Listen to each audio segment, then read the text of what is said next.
mơ ghê miền nè việc đây chăm đập ở dương nè phải xí ấy phải xí ấy nhưng mà cái xí pĩnh bạc cò là gai người pĩnh nâng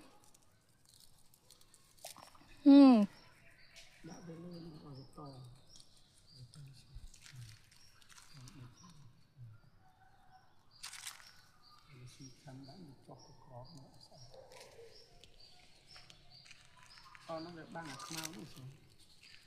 xuống băng ở sân khmau nó sẽ cười nó băng à không mà cho cụ là ngô tứt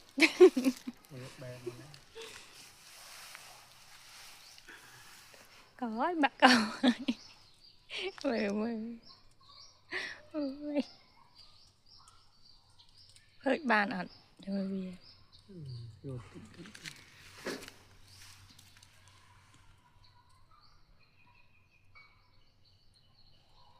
cho bán vú nè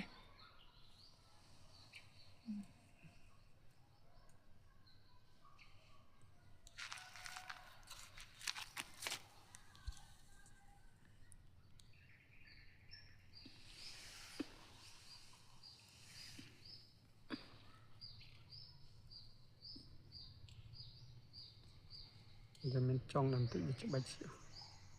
chụp bạch chụp cam tia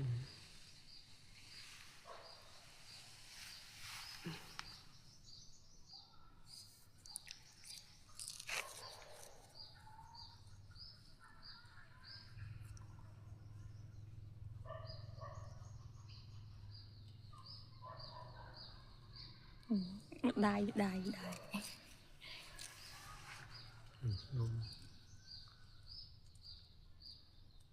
thế bạch tia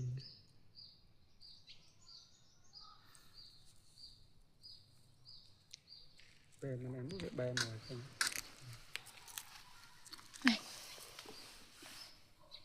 cái xi na dương nâng